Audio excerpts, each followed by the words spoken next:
lovely to have someone from a different part of the world joining me today. And I'd love you just to introduce yourself and say a little bit about you and a little bit about the origin story for you and Lewis Deep Democracy. Okay, thanks, Belamie. It's wonderful to see you today, and I'm really excited to do this spotlight interview with you. And I'm really eager to share about my story with Lewis Deep Democracy. So it all started round about 10 years ago when I was in a workplace. Actually, it was a school, and I was supposed to bring a lot of innovation in that school. And actually, because I was kind of the leader of a pilot project in this school system. And there was a lot of conflict. And I'm always in for a lot of conflict. I'm very good at polarizing. And you've experienced this as well. I'm sorry about everything bad you've experienced with me. And the thing is, no, but I was really in bad conflict. The whole situation was very bad. And we had a lot of mediators coming in, and they couldn't do anything because in the end, they were kind of working on the surface. They wanted us to get on well. So we shouldn't share so much, because if we share too much, it would explode. So they let us kind of, come on, look at the things that you get on well with, look at those things. And you all want the same. That was kind of the approach they had. And it never worked out. It went worse, worse, worse. So then at a conference, it was the Conflict Matters conference in Brussels, I think it was, or Antwerp. And I met Myrna, and I was so amazed because I went to her workshop, and in a few minutes, she had the room pulsating and, really deep conflict. And for me, this was so amazing because for the first time I had the feeling I could really say what I want to say. And she even, she didn't say, "Oh no, don't say that. It's not nice." She got it all going deeper, deeper, deeper. And it was so, for me, it was such a relief to finally be allowed to share, to really say what I want to say, all my frustrations. So from that first little workshop, I was so fascinated that I kept following Myrna. It was just 2 weeks later, I went to a co-resolve workshop in London with Myrna.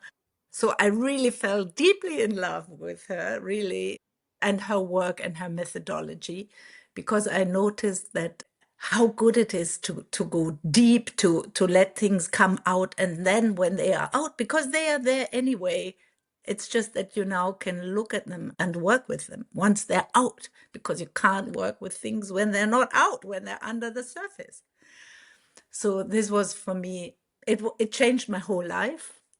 In the end, I went away from that workplace with all the conflict, and I started just learning deep democracy, learning other things as well. Lewis Deep Democracy, by the way. And since then, I've been doing it. And the thing is, I'm the first one in Germany, the first Lewis Deep Democracy person.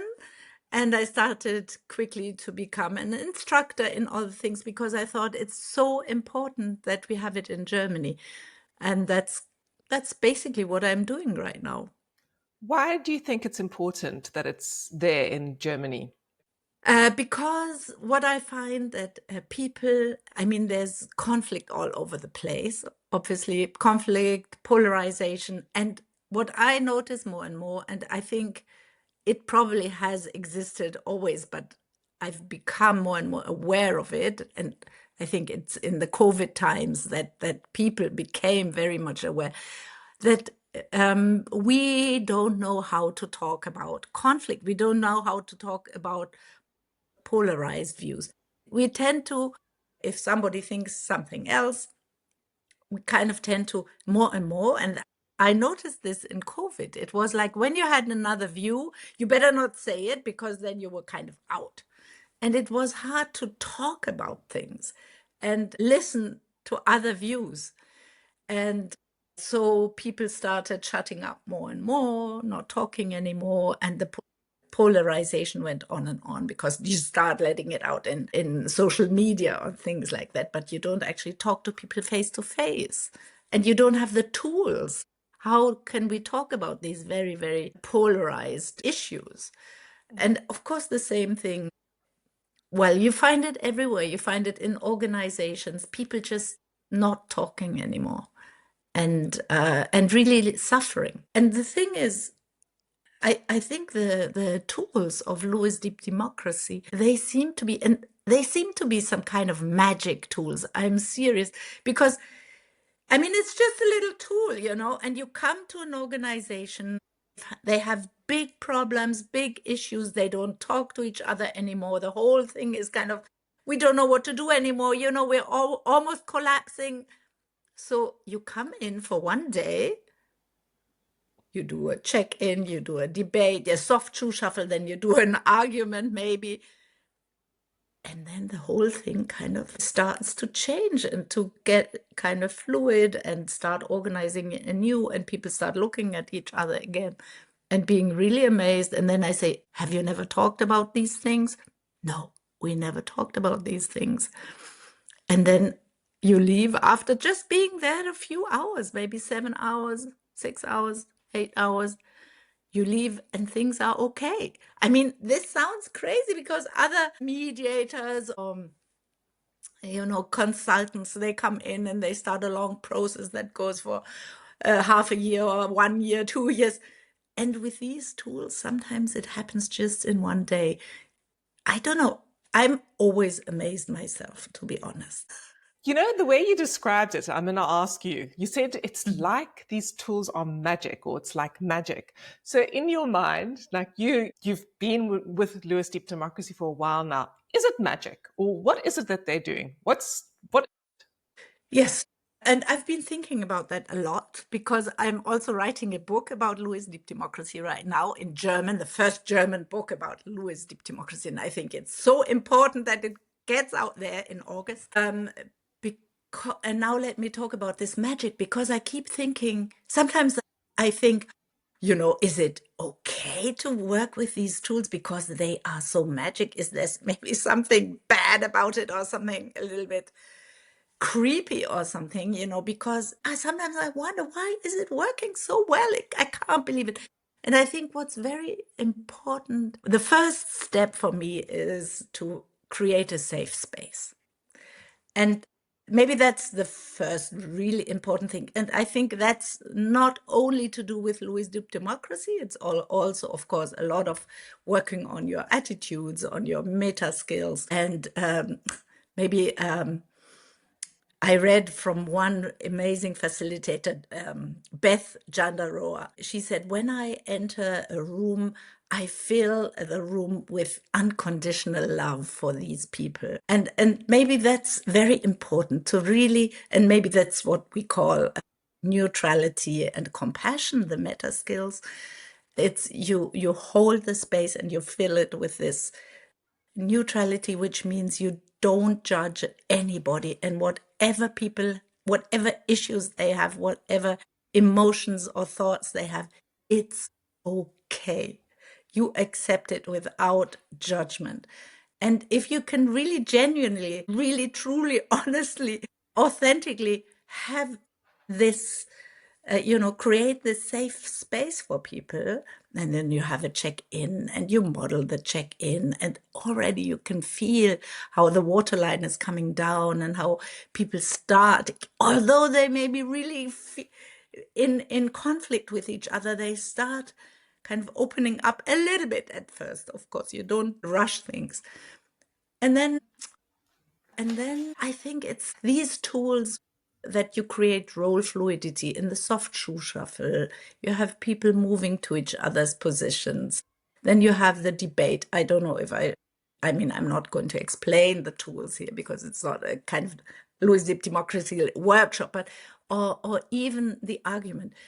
And I find that in the argument, people finally being allowed to speak out and really saying everything that's coming up, and you as a facilitator, you hold the space in loving kindness, if you want, it sounds a little bit it is a very spiritual attitude, to really believe in every single person, in the goodness of every single person. And they're not used to this, really.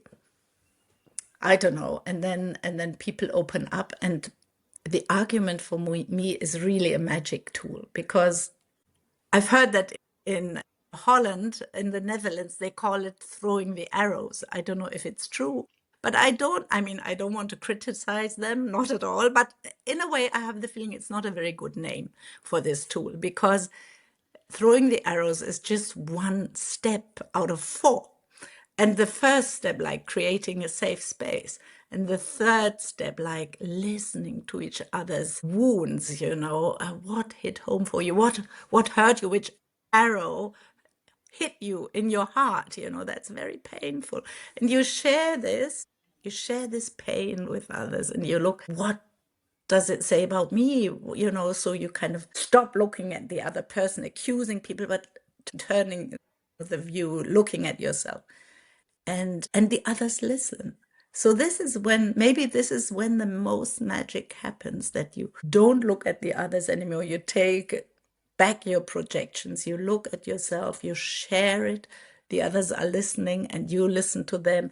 And then this is when the field really sinks down and opens up, and this special atmosphere that people forget that they've been throwing arrows 2 minutes ago or 10 minutes ago, and they kind of start connecting on a very deep level. And from that, suddenly they come up with solutions and with ideas. How can we continue in the future? I always connected actually very much with Theory U, because I also work a lot with Theory U and with Otto Scharmer's work. And it goes really well. This is what we call a U process. The argument is really a U process. You go deep down, and then you come up in step 4, you come up and you say, okay, now what do we do? It goes to agency and changing the world. I love the way that you said changing the world. That sounds great. And you also mentioned in the very beginning, Christiane, you said, since you followed Myrna and learned it, it's changed your life. Can you share with us how it's changed your life? Like, how's it changed you as a person? Or what's changed your life? What about it has changed your life? Maybe, well, before I met Myrna, as I said before, that I really like going into conflict. This is kind of my bracket pattern, maybe.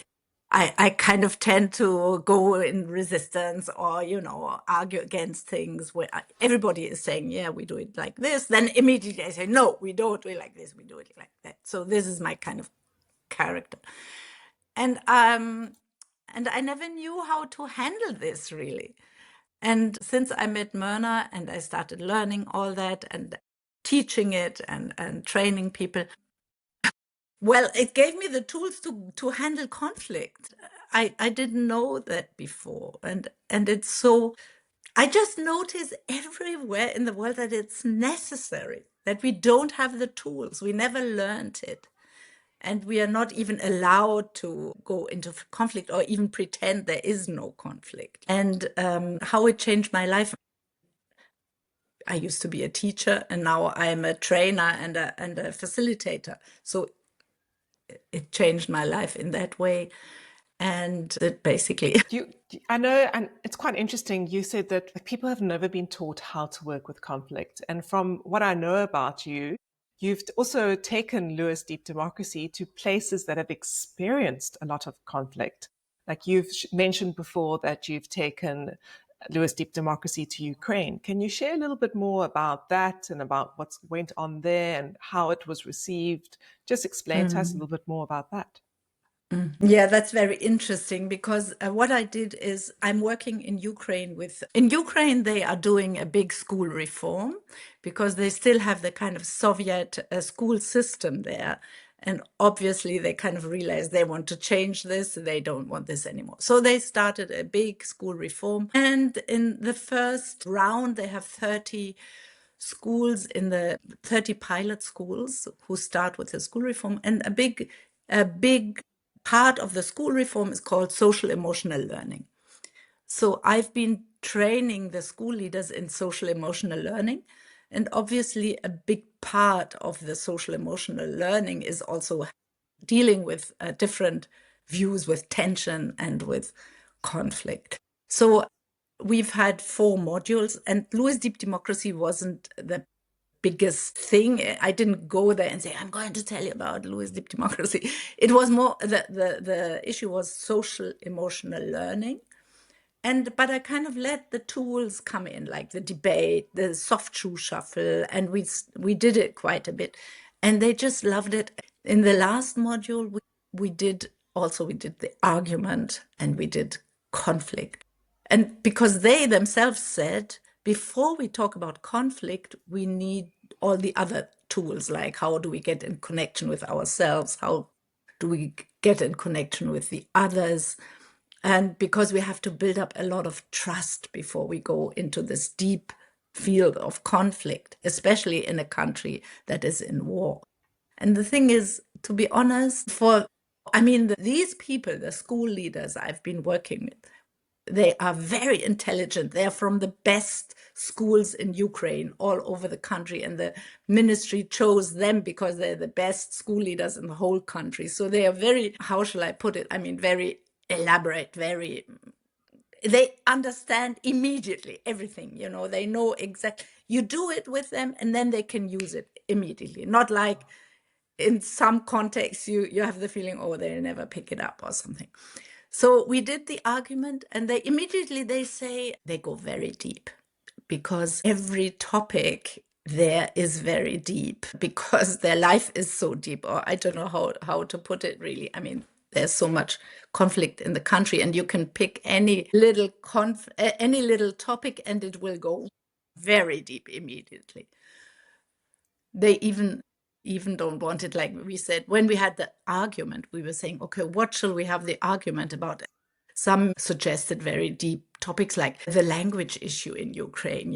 Is it good that we forbid the Russian language, for instance?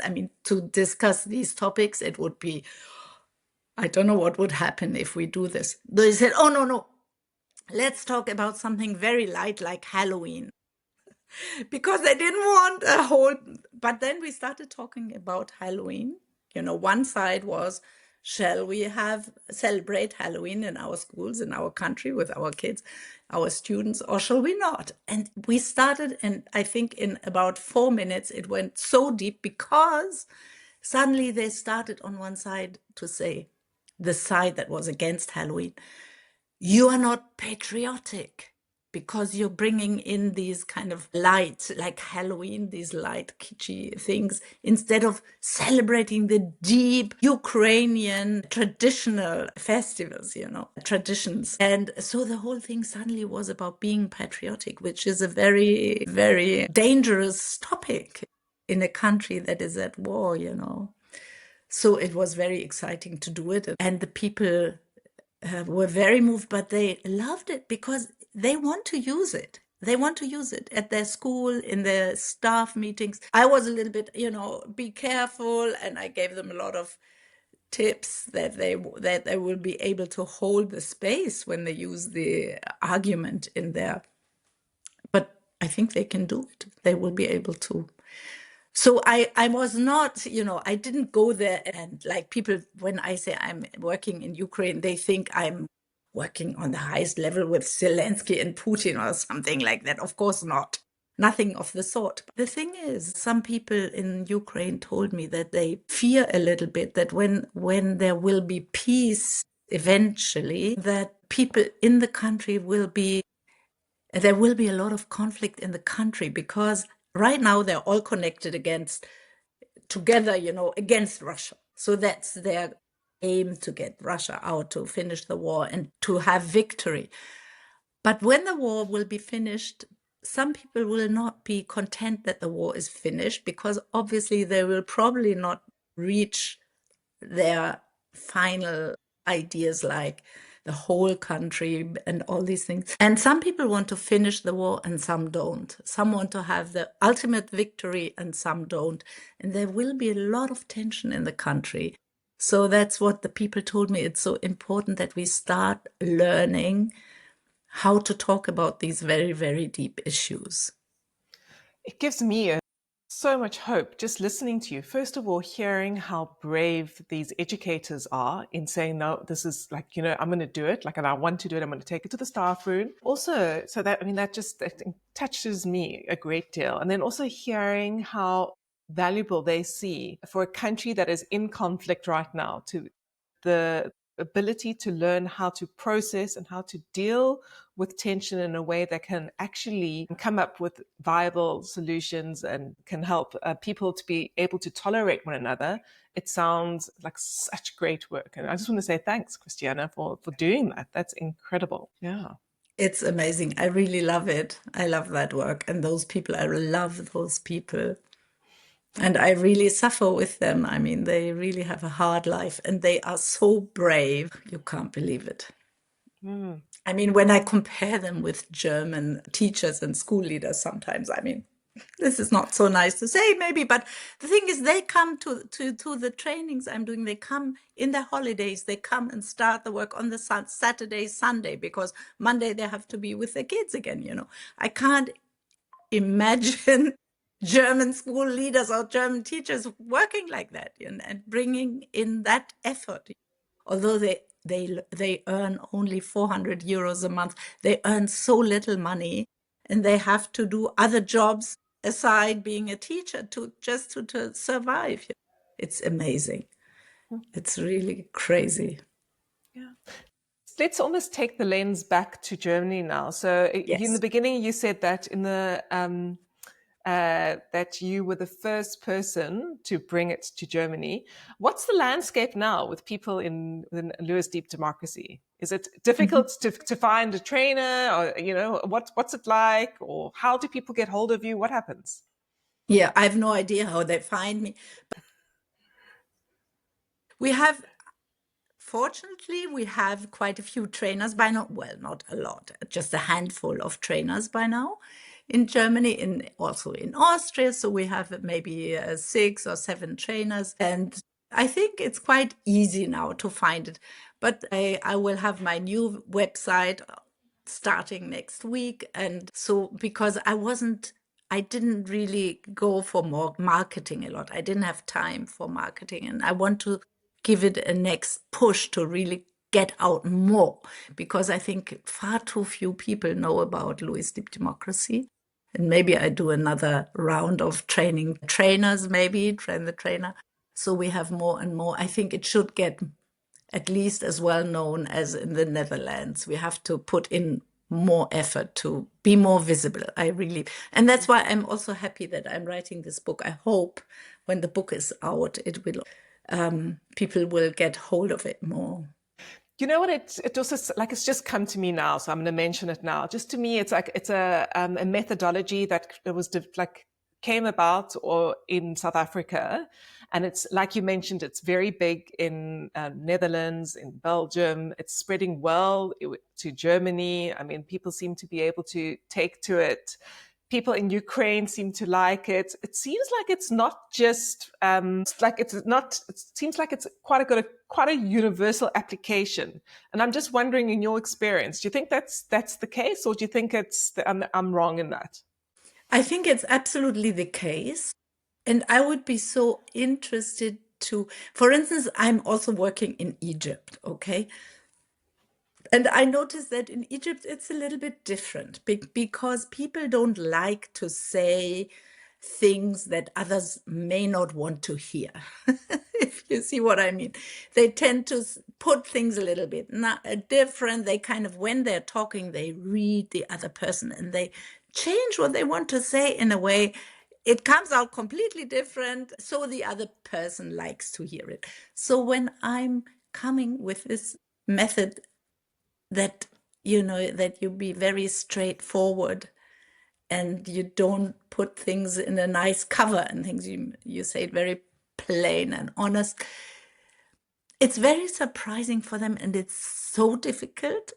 So when you say, is it universal? I'm not sure, because I'm not. I think in some countries, I would be interested. How is it in Japan?